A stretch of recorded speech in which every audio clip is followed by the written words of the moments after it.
you have TikTok and you like basketball, you probably know Showtown Hoops. Children of all ages, act like you know. Good evening, ladies and gentlemen, boys and girls all over the world. What's happening? Y'all know what time it is when y'all see me. It is Chilltown Hoops. I'm in effect. I know what time it is when y'all see me, man. This is what it is. So, we've had some action over the past couple of days. We got a lot of guys beat up, which kind of sucks, by the way, man, because I really would love to just see a season, right? Just a season where, you know, I could get minimal injury. For example, like 2016. 2016 was one of the best seasons in NBA history. One of the best seasons that I ever seen. You know, it was minimal injury, wasn't a lot of people beat up, and with that, right? With that, yeah, we got some great basketball, but I would love to see minimal injury, right? I would love to see that. So I want to start the conversation tonight by talking about what it takes to win an NBA championship and how teams build their unit. Teams build their units on ideologies, and teams build their unit on things going their way. You know, we're hoping that this happens. Now, don't get me wrong.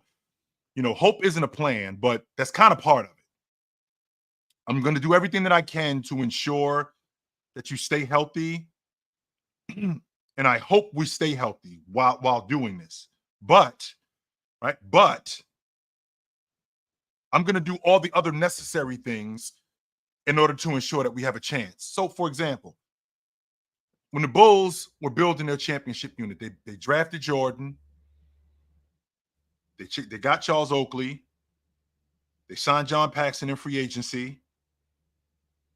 They ended up drafting Scottie Pippen in 87. They draft Horace Grant in 87. They move off of Charles Oakley in 89. In 88, I'm sorry. They trade for Bill Cartwright. They have this unit together. They draft B.J. Armstrong. This unit is being built around Jordan. And with it being built around Jordan, the idea is for him to hold up. We'll see if we can get him to buy into our new system, right? We'll see if we can get him to buy into our new system, which he did. That was something that was necessary, right? That wasn't something that I could sit down and say, well, it was a stretch. No, it was necessary. We had to get Jay to buy into our new system. Otherwise, we weren't going to win, right? We weren't going to win. So with that being said, right? With that being said, we built this unit around the idea that Jordan would hold up, and he did. But then they had some things go their way. So in addition to them becoming a better team, they had some things go their way. Isaiah Thomas misses half the season with a wrist injury. So that Detroit Piston unit is out of sorts. That wasn't ideal for them. Same logic with the Rockets. They built that unit. You trade for Kenny Smith. You sign Vernon Maxwell. You trade for Otis Thorpe. You draft Robert Horry. You get Mario Ellie in free agency. All of this stuff, right? All of this stuff that you're getting, right? All of this stuff that you're getting this, and the idea is to build this around Olajuwon. And building this around Olajuwon, the idea is for him to hold up. If Olajuwon doesn't hold up, this whole thing goes to pieces. What we're trying to do goes strictly to pieces. I'm sorry, I apologize. I thought I had this off. I'm sorry.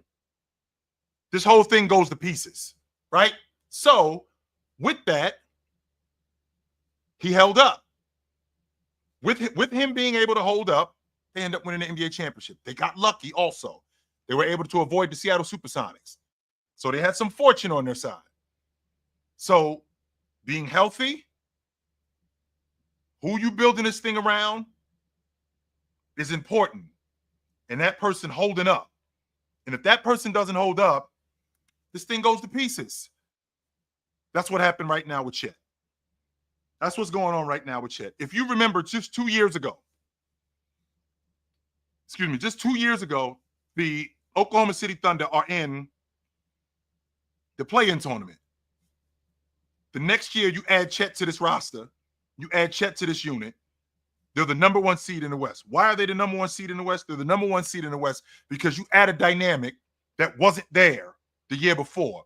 You add a rim protector.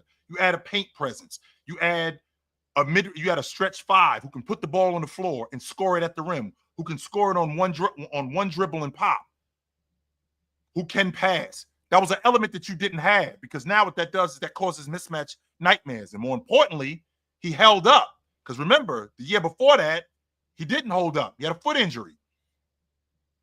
So the idea was for Chet to hold up. So the next year, right? So the very next year,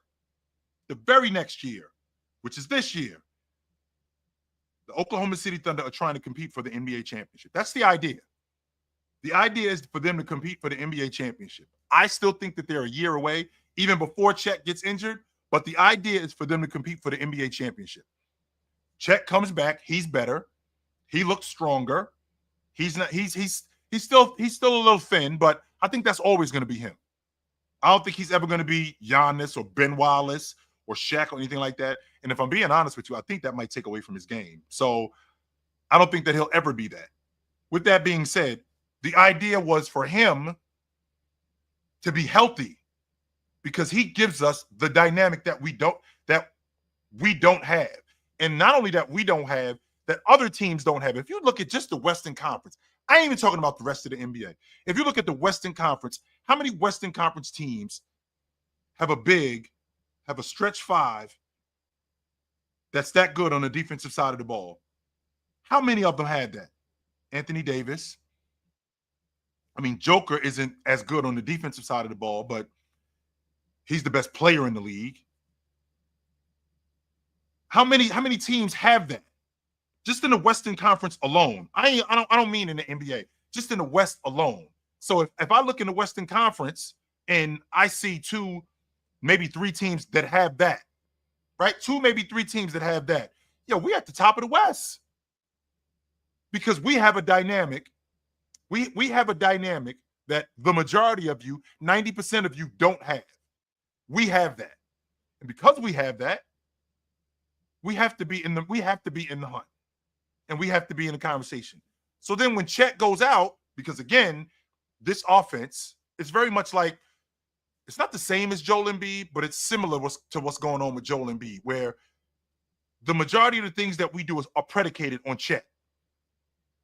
The majority of he stretches the defense and opens up our offense. He mans the paint for us. He rim protects with the best of them. He's one of the better rebounders in the game. He's one of the better shot blockers in the game.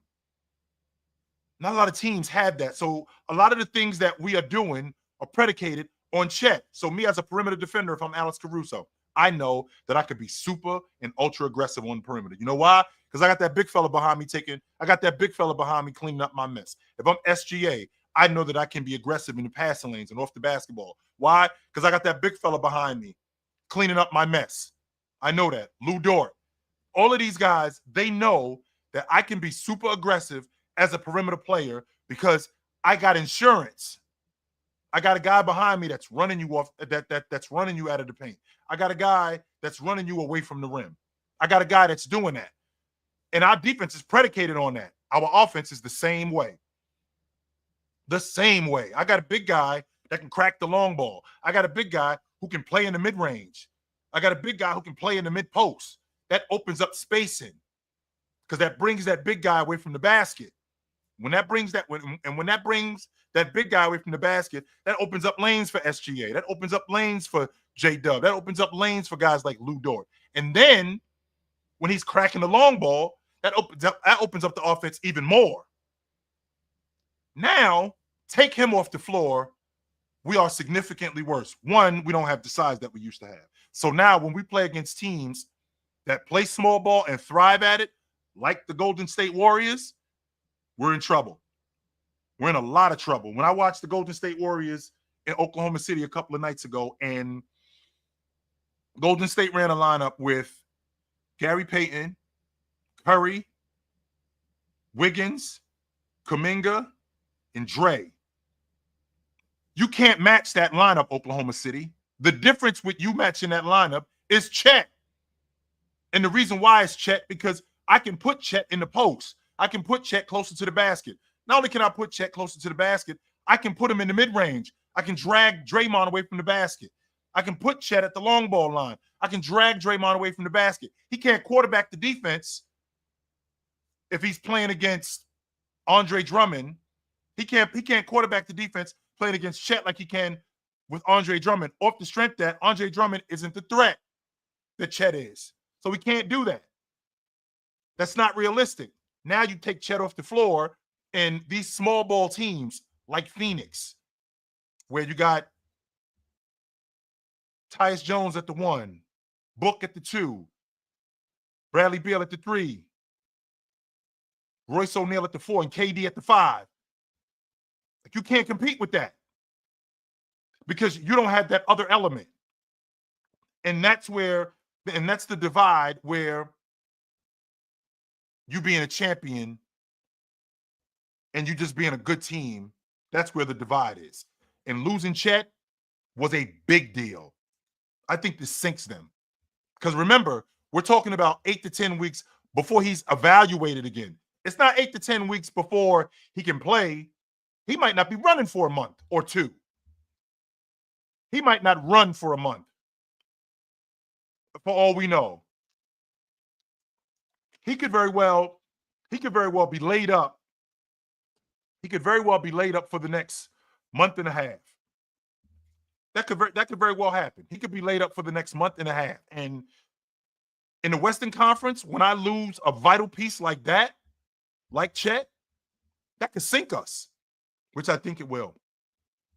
I think it does. Now, when I say sink them, I don't mean that they turn into the Trailblazers. No, I ain't saying that. I don't think that they're Utah. Nope, I don't think that neither. However, are they at the top of the Western Conference? Are they legit contenders? No. I think that they're going to win some games. I do think that they're going to win some games, but it could be a struggle depending on how long you lose Chet. It could be a struggle getting into the playoffs. That could happen. That could very well happen. It could be a struggle getting into the playoffs, considering what the Western Conference is and how tough the Western Conference is going to be. When you have, right, when you have teams that are, when you have teams that are that good, I can't afford to lose anybody. Forget for that amount of time. I can't afford to lose anybody. Like this dude, Noman, the dynasty is back. Shut up. Pipe down, Goofy. Pipe down. I'm talking. Pipe down. Because when your boys miss the playoffs or get bounced in the second round or the first round, it's going to be crickets out of you. I'm not on the fence about that. I'm not thinking maybe. I'm not thinking possibly. It's going to be crickets out of you. I'm sure of that. I am sure of that. So anyway, this is really unfortunate, right? This is really unfortunate because even though I still think Oklahoma City is a year away, I felt like with Chet being there, this puts them one step closer to getting over the hump. Yep, this puts them one step closer to getting over the hump because Chet can get stronger. Chet could get more experience. They can develop more of a chemistry. And remember, you still got Chet on the Rook deal, which, by the way, with Chet getting injured, so he misses year one, he plays last year, he gets hurt this year, you might be able to get Chet on the cheap. You might be able to. Now, what you're not trying to hear is you're not trying to hear just letting Chet walk out the front door. I'm not trying to hear that neither. Right? I'm not trying to hear that neither. But you might be able to get him on the cheap off the strength of 2 of the last 3 years you didn't have him. He misses the whole season his rookie year. And in this year, he's going to miss up to 2.5 months. At minimum, he's going to miss 2.5 months. Because, again, he's going to be reevaluated. right? He's going to be reevaluated in 2.5 months, 8 to 10 weeks. I don't know when he's going to start running. You know, he's got a broken hip. Like he doesn't have a bruise. It's not a bruise, right? It's not a strain. He's got a fractured hip. Those hips are nothing to play with, man. I watched that destroy Bo Jackson's career. Bo Jackson's career was destroyed at that point because of a hip injury. He was never the same after that. His football career was over. He still was able to resume baseball off the strength that he still had a rocket arm. But like these hip injuries, they can be detrimental. I'm hoping that that's not the case with him. This is one of the main reasons why I worry about Wemby, because the talent that he is, right? The talent that he is and how awesome he is he going to hold up?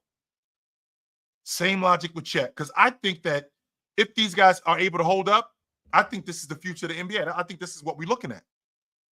I think this is what we're looking at as the future of the league. A bunch of Wembys and a bunch of Chets running around, right? A bunch of Wembys and a bunch of Chets running around. So with that being said, right? With that being said, I still have to wait it out. But I think this sinks, depending on how Chet comes back, I think this sinks Oklahoma City. I definitely, for him to be out almost 2.5 months, for him to be out that long, this could sink them. In terms of them being a championship contender, this could sink them. Because I don't know what Chet's going to look like coming back. I don't. I have no idea what he's going to look like coming back. And I hope this isn't as serious as advertised. So what does this mean for the Western Conference, though? Right? So when you think about the Western Conference, what does this mean for the Western Conference? I had Minnesota coming out of the West, right? I had Minnesota coming out of the West. I thought that Minnesota, when we get to the end of the season, the dynamic that Julius Randle brings, the paint presence, the distributor, him being able to knock shots down in the mid-range, him being able to get to the rim, them pushing him to compete. So when he doesn't compete, they get on him, and he accepts that, because I saw that against the Bulls. I saw Prigioni. I don't know if you remember, Prigioni used to play for the Knicks, but I saw Prigioni getting on Julius Randle for his effort, and I saw him respond to that. He didn't just roll over, or he didn't pout, he didn't stomp his feet. You know what, coach? You're right. I got to get on my job. And that's a pro right there, right? That's a pro right there. So with that being said, right, with that being said, I look at this, I look at the now Western Conference, and we have a shift. We 100% have a shift. I think the Warriors are the only team with one loss. They're small. They're really athletic, but I mean, they won the NBA championship with Steph, Clay, and Dre. Only Steph Clay's not there anymore. But they won the NBA championship with Wiggins and Dre and Steph. Can Steph put this unit back on his? Can Steph take this unit back to the NBA championship? Can Steph bring this unit back to the NBA championship, considering what the Western Conference is? And thinking about the teams that are the bigger teams in the league, right? Thinking about the mismatch nightmare that Joker causes for teams like the Golden State Warriors, because they're small. How he just cleans glass and takes advantage of mismatches. And that fact that they got guys like Jamal Murray back in the lineup. They get Aaron Gordon back in the lineup. That's going to be hell for a team like the Golden State Warriors front line. That's going to be hell for Phoenix's front line. And Oklahoma City doesn't have their big guy. That's going to be hell for them. But then you got teams like Minnesota, who they got Julius Randle, a glass cleaner, and a bucket getter. Anthony Edwards, I think we're going to level off at some point at the long ball line. I think we're going to get to a point where it's not going to be here, but it's not going to be here neither. It's going to be right around here. And, you know, when you're shooting that many long balls, I can't believe that you're going to consistently knock down 45% of them at 12 a game. I think that's a lot to ask, especially from a guy who just started doing it.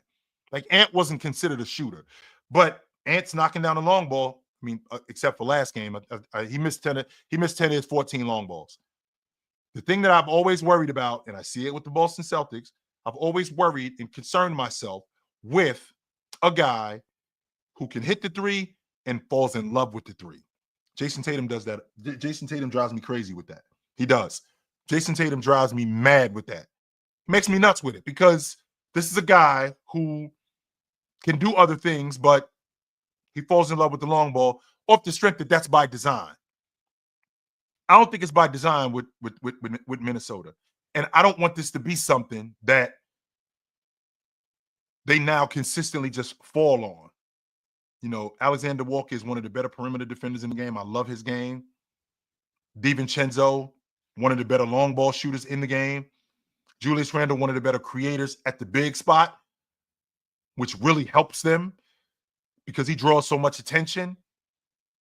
And because he draws so much attention, man, wide open shots for DiVincenzo, wide open shots for Anthony Edwards, wide open shots for Alexander Walker, wide open shots for Naz Reid. So, you know, when you had that kind of dynamic, Minnesota has to be in the mix. They have to be. 100% they got to be in the mix. So I'm thinking to myself, who is at the top of the Western Conference now? The Warriors, Phoenix, Minnesota, Denver. And the question that was asked was, when the Warriors came back off this 3-game road trip, what was it going to look like? Right? What was it going to look like? I mean, they had just gotten Steph back not too long ago. So what was it going to look like with the Golden State Warriors?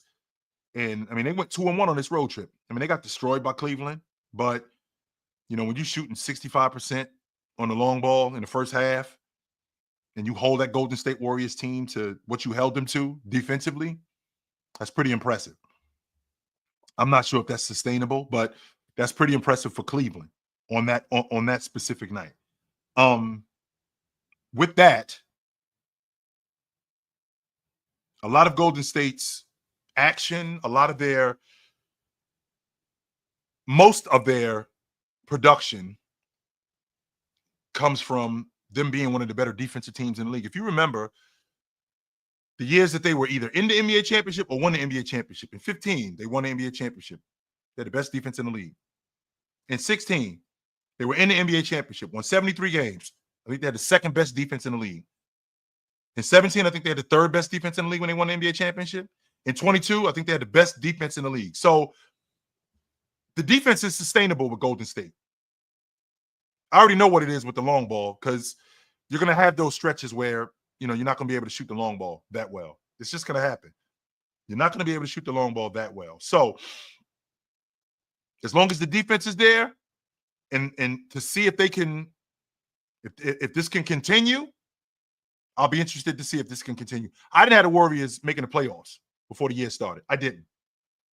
I did not have the Warriors making the playoffs before the year started. And I think it's pretty incredible that they're doing what they're doing right now. It is. It's really incredible what they're doing right now.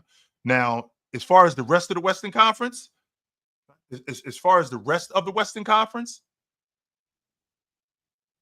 I think that the door is wide open. Like guys like Chet, guys like Anthony Davis, guys like Joker, they swing the pendulum because you don't have this. We can supplement Curry cracking the long ball. We can supplement that because we got guys as a collective that crack the long ball. We got guys as a collective who can score the basketball. Like we got guys who can crack the long ball like Anthony Edwards in Denver. In Minnesota, we got guys who can crack the long ball, right? The question is I'm not apologizing to you, Noman. I'm not apologizing to you. Like, I just got to ask the question. And not too long ago, I got to ask the question: who are the worst fan base? The Golden State Warriors. I hate you guys with a passion. I do. I hate you guys. You guys make me sick. You guys are worse than Cowboy fans. Cowboy fans, Patriots fans, and Warriors fans are right at the top of the list of some of the most delusional people ever. Watch this. In your estimation, and I'm asking you, chat, in your estimation, how many more years you think Steph Curry has at this level? In your estimation, chat, if I'm asking you an honest question, which I am, I'm asking you an honest question right now. How many more years do you think Steph Curry has at this level? See what I'm talking about? This is Noman, right? He thinks that Steph Curry has at least 3 more years at this level. Now, just so we clear, right? Just so we clear, when the playoffs start in April, Steph Curry's going to be 37 years old. So he's telling you that Steph Curry, 3 years from now, at 40 years old, he's still going to be playing at this level, at minimum 3 years. That doesn't mean that when he starts to slow down, he can do other things. So he can probably play another 3 more years. He can probably play another 3 more years. This is the delusion that I have. This is the delusion that makes me crazy with Warriors fans. Y'all dudes make me nuts. And I can't have honest basketball conversations with you guys because you wrapped up in your fandom. And I won't have conversations with you. No, man, stop talking to me, man. Please, stop talking to me. I'm trying to talk basketball here. I'm not talking basketball with you because you're wrapped up in your fandom. And I'm not talking basketball with you. I will not talk basketball with you. You're wrapped up in your fandom. You will always be wrapped up in your fandom. You will only see the Golden State Warriors like they are. You will only see them that way. You will never see them any other way. You will never see them objectively. That's why I can't talk basketball with you. For you to sit here and tell me that Steph Curry, who will be 37 years old, imagine if I said Chris Paul, Damian Lillard, Kevin Durant. You know, KD, when he's 40, he's still going to be averaging 25 a game. KD or Anthony Davis or Joker or just a guard, Damian Lillard, when he's 40, he's still going to be averaging 28 a game. He's still going to be doing this. I sound ridiculous because I'm in my fandom when I'm doing that. And the reason why I sound ridiculous is because I'm not being realistic. I'm talking like these guys are never going to get old. Like they're going to be like they're not going to age. 36 years old and 40 are not the same. They're not. They're not. And we look at guys, it's the gift and the curse. We look at guys like LeBron James and Tom Brady, and we think that that's the norm. It's not. Unfortunately, it is not. That's not realistic. That's not. Those guys are anomalies. Those guys are not the norm. They are the exception to the rule. But I understand you, Noman. And the reason why I understand you off the strength that I was the same way with Jordan. Like in 2003, Jordan was washed. Jay was over. Jay was finished. I didn't want to let him go, though. Can you play one more year, Jay? You can still do it. You can still do it. One more year. When in reality, it was obvious that Jay, he didn't hop like he used to. He didn't move like he used to. He didn't defend like he used to. But I was so wrapped up in my fandom that I wasn't ready to let him go. And this is a 40-year-old. 40. This isn't the same dude who was 35 years old. This isn't the same dude who was 36 years old just 4 years ago when they won the NBA championship. It's not the same guy. So when you tell me that a guy who's we just saw not 2 weeks ago, he rolled his ankle. Steph Curry's got bad wheels. He's always had bad wheels. They just did a good job in managing him. But now, this is what we're going to do. We see this stretch of the Golden State Warriors, and you're going to tell me that Steph Curry is going to play like this at this level for at minimum 3 more years. I can't talk basketball with you, brother. I can't. I cannot.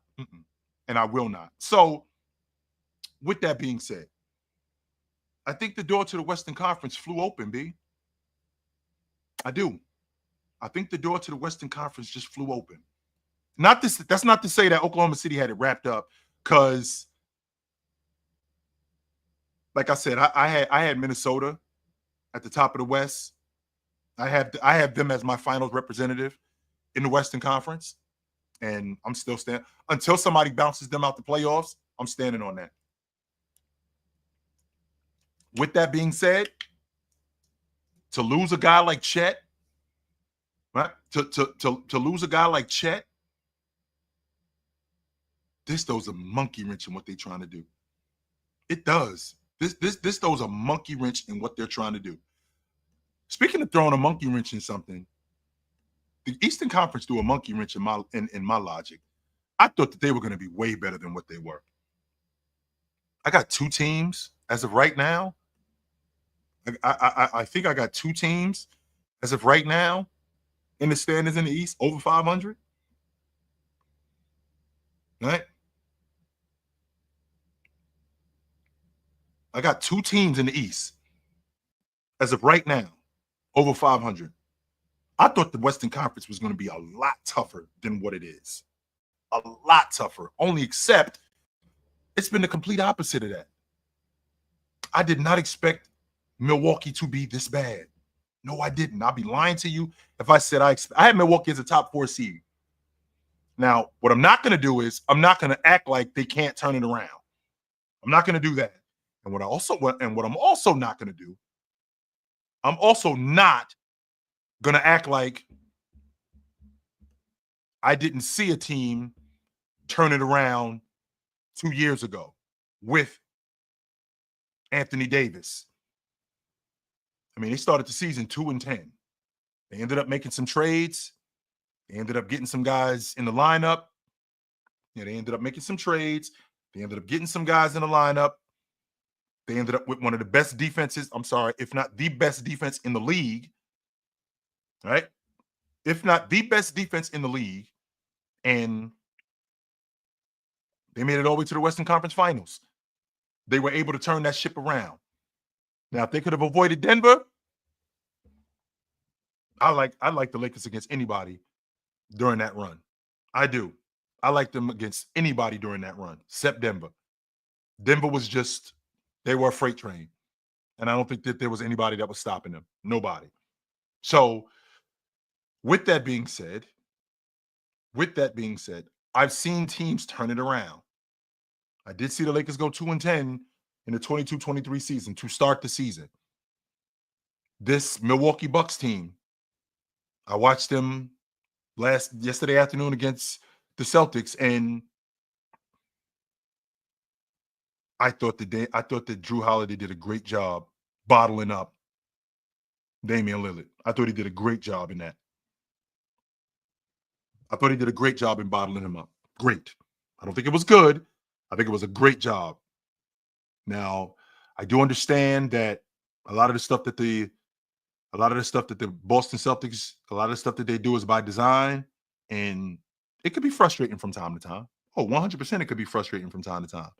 But I can honestly say, I don't think this thing is over. And I hear a lot of people telling me, Giannis is getting traded. This is the same Giannis who told Milwaukee that he wasn't signing an extension. Right? This is the same Giannis who told Milwaukee he wasn't signing an extension because he wanted to see if they were going to have an opportunity to compete for an NBA championship. They go out and they get Damian Lillard to show that we're serious about making moves. He signs an extension. I think that window at that point, this was last year, the beginning of last year, he signs that extension. I said, this is a 3-year window. Off the strength that Damian Lillard is 33 years old. I think that this is a 3-year window because after 3 years, I think Dame starts to slow down, and I think that their window closes. Giannis committed to 3 years. He committed to 3 years. You guys are scapegoating him and letting him out of this instead of making him figure it out and making them figure it out. They might have picked the wrong guy. But they can turn this around because I've seen teams turn it around. I've seen the Lakers turn it around. I've seen the Lakers turning around. I've seen the Lakers get better. Anthony Davis became the best defensive player in the game in the second half of the season. The Lakers became the best defensive team. And they turned it around. Especially considering what the Eastern Conference is. Especially considering what the Eastern Conference is right now. Because just so you know, as of today, the Detroit Pistons are in the play. They're 3 games under 500. If the season ended today, the Pistons are in the play-in tournament. If the season ended today. Yes, they are. They actually edge out Atlanta. If the season ended today. So there's no way that I'm buying that Milwaukee can't turn this around. Because they 100% can turn this around. Yes, they can. It's just going to take, it may take some moves. It may take a different scheme. I don't think that Doc Rivers, I don't think Giannis, I don't think they took advantage of Boston switching yesterday. I don't. Watching Drew Holiday switch on to Giannis, you got to take advantage of that. You have to. You 6'10", and you got a 6'4" dude on you. I don't care how good of a defender Drew Holiday is. Go after him. Don't let him off the hook. If I can see other players going at him, like Miles McBride, you could go after him too. Go after him. Don't let him off the hook. Don't do that. Do not. So with that being said, if there's anybody in the East that can turn it around, it's Milwaukee, considering what the East is. Because like I just said, if the season ended today, the Detroit Pistons are a play-in team. They're knocking on the playoff door. That's what they're doing. So, but I want to hear from you guys. I do. I want to hear from you guys. I want to hear what you guys have to say. Are the Oklahoma City Thunder over? What up? Hey, what up, Jill, man? Is the audio all right? We good? Mm-hmm. Yeah, man. This Chet injury, I believe he's out for like 8 to 10 weeks, man. I think we had a conversation about OKC at the start of the year, right? I said if they're healthy, everyone's playing for second in the West, right? I believe we had that conversation. You had them running away with the Western Conference. You didn't say that they were at the top. You thought it was going to be them, and it was going to be everybody else. Right. And if you look at the numbers, they were having a historic season, right? You're looking at it saying this is the best defense we've ever seen in the NBA. Ever. 92 Bulls, 89 Pistons, 2004 I believe someone can fact check this. When they have Alex Caruso and SGA on the court, they have the best defense, not only in NBA history. It's like you can look at this season, right? And the gap between first and second is greater between second and last, right? That's how good their defense is. So even with Chet being gone for a while, it's going to hurt them because he's their most important piece. But because they're so good on the perimeter, Jay, if there's any team that can play small ball, it's the Oklahoma City Thunder, right? Now, Hardenstein should be back around December. I don't know what date he's going to be back because the Thunder are very careful with injuries. If I'm the Thunder, I maybe look to make a call, see if maybe someone like a Vucevic or like just a big who can stay healthy, run the floor, provide them with some size is available, just so they have another option so they can wait on Chet. Here's my question to you, though, Adrian. When you say that if there's anybody that can play small ball, it's Oklahoma City. Well, the Warriors proved that we can small ball better than you. Oh, for sure. But I think the difference between OKC and the Thunder is the perimeter. I just like Draymond is a great defender. You mean the Warriors, sure. But the depth that OKC have on the perimeter is crazy. Like, you can make an argument that you got Cason Wallace, you got Lou Dort, you got Caruso, even that kid, the French dude, Ousmane Dieng. He's a hooper. I like him a lot, you know. Wiggins, and you're looking at it going. Even Isaiah Joe is showing me a lot. Isaiah Joe, he's a player. You got a bunch of perimeter. You got a bunch of perimeter players, 100%. But can I say the same thing about the Golden State Warriors? I mean, they're pretty stacked on the perimeter with Gary Payton, Buddy Hield and Melton, and Steph Curry, and Sure. Pods. I mean, whatever you have on the perimeter, I mean, we got that too. And I'm also thinking about what Phoenix has. I'm thinking about what Minnesota has with DiVincenzo, Alexander Walker, and I'm thinking about guys like that. So, I mean, when you're talking about playing small ball, when I think about Denver might have from 1 through 6. I mean, I don't know if there's a lot of teams better. I mean, I think the Celtics are better. Celtics for sure. I think the Celtics are better. There aren't a lot of other Can we teams put Cleveland in that conversation? Yes. Because I'm ready to go there, Chill. Like, remember when we also had the conversation about Kenny Atkinson, and I'm so happy we had that conversation in the offseason. Yep. Because we brought up how he helped with the Nets, right? Yep. And what he's going to do to Mobley. I believe me and you are being on lockstep with the Cavs. They're going to go as far as Mobley takes them, right? That, like, Garland and Mitchell will determine their floor. How the minimum expectation of the Cavs will be determined on that backcourt. The front court determines their ceiling. And if Mobley is playing like that, there's no ceiling on this Cavs team. They're a contender. I wouldn't be surprised if they was in the East Finals, Adrian. It would not surprise me. I would not be surprised either. When I said that in the summertime, they told me I was a delusional old man. That's what they told me. So here's another question I want to ask you. I don't want to take too much of your time, Chill, right? If they were to match up against Boston right now, right? Because the Porzingis is the thing that makes Boston unbeatable for me. Because that's just a nightmare matchup for me, right? Do you have to take Jared Allen out of the game and play Mobley at the 5? I think you're going to do that anyway. I don't think that I can't eliminate Jared Allen though, because he's too good around the rim for me to completely take him out of the game. Because he can do other things in addition to finishing around the rim. He does rebound. He does rim protect. He can make free throws. So when he gets fouled as a big, he can go to the stripe and be effective at the free throw line. So I can't just completely eliminate him. Now, I do like Mobley playing at the 5. And the reason why I like Mobley playing at the 5, because again, if I got Porzingis, if he's dealing with Porzingis, because again, you're talking about a Boston team that's very switch heavy.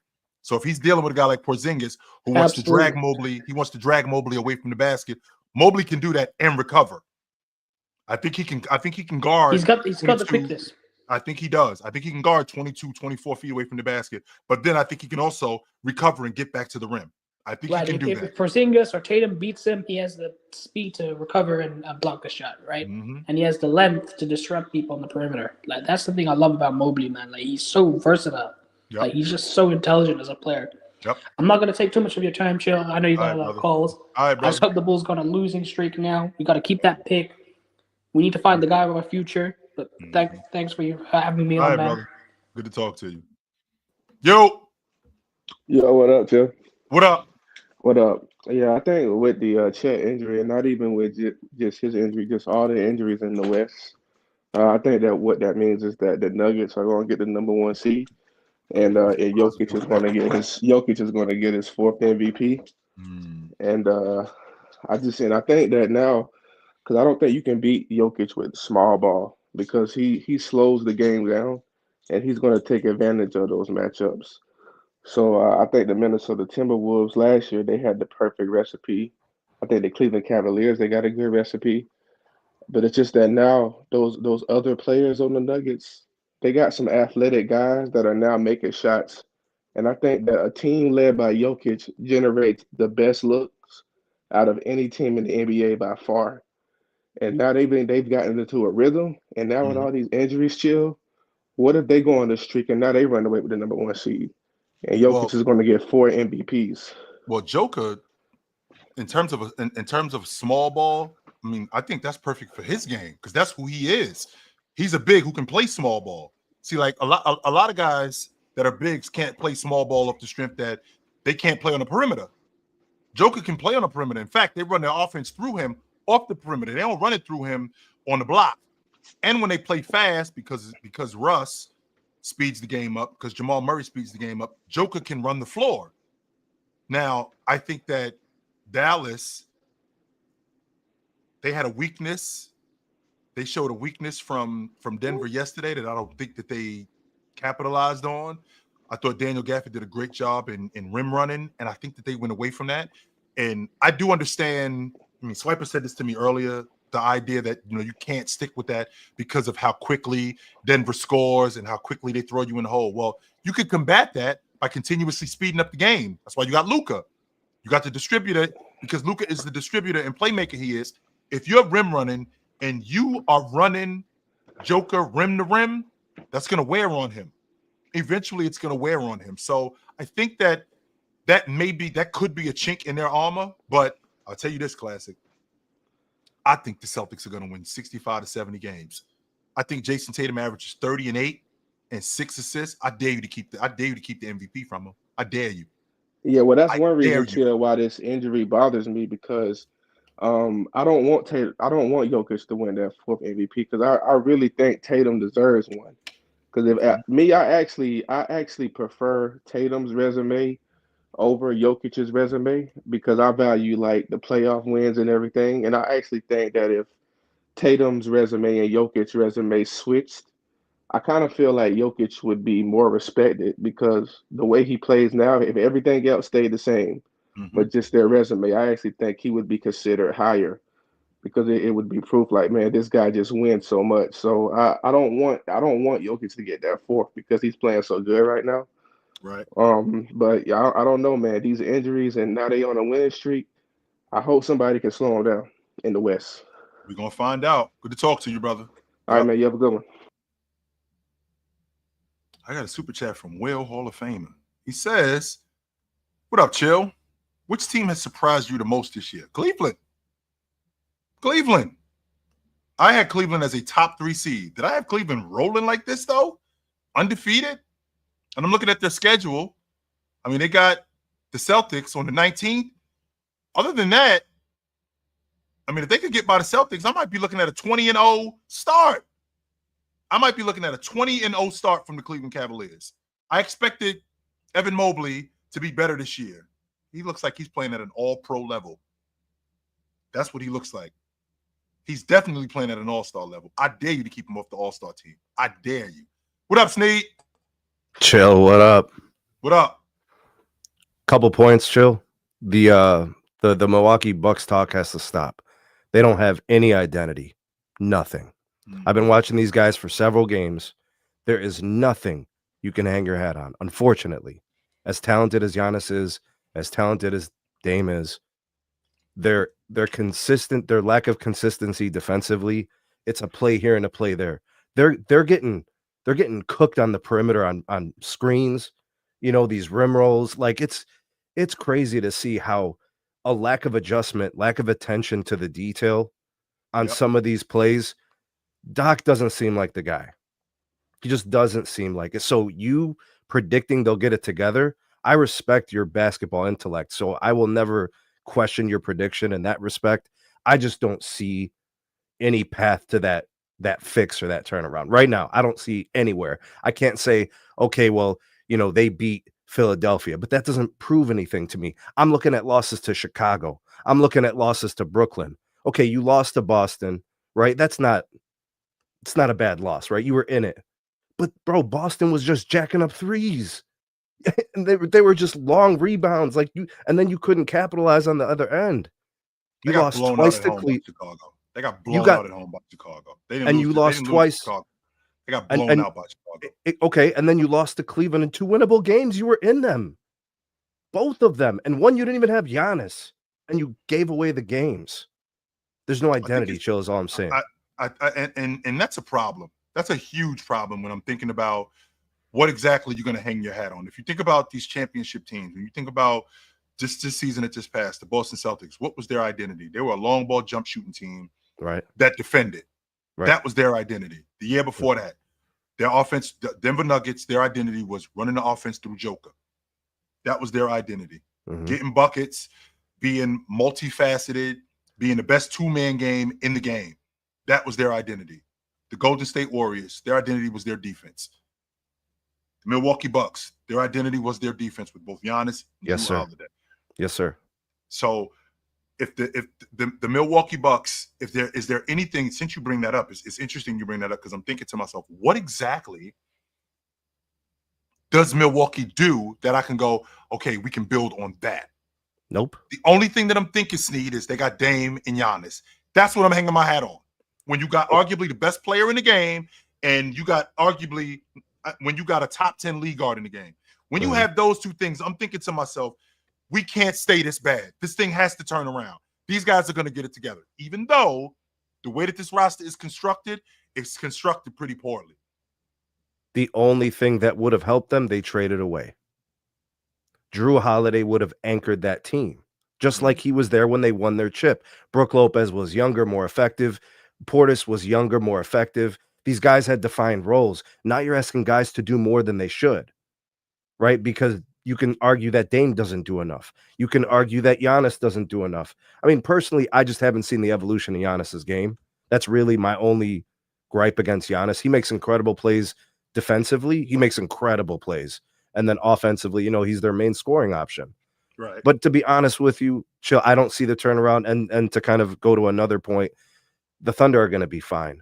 SGA is an MVP caliber player. They will find a way to stay around 500 or better without Chet. They'll be fine. Sneed. Here's the thing, though, Sneed. Again, when you say that they're going to be around 500, like in the Western Conference, what does 500 mean?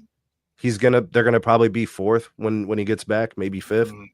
I don't think 500 is going to be enough, man. Considering what the West is, because I'm thinking about the West right now, right? And I got like Sacramento is 2 games over 500. Dallas is at 500. They're 11th right now. They're out the playoffs. If the season ended today, Dallas misses the playoffs. They're out. So if Oklahoma City is going to be around 500, that's a play-in team. Well, no, what I'm saying is they're 8-2 right now. I think if you they're at 8-2. Yep. If they play 15 games without Chet, I think they're 8-7 in those 15 games. So they're still. You think they're going to stay? So you think that they play 500 ball for now, but they stay above 500? Yes. Okay, I could get with that.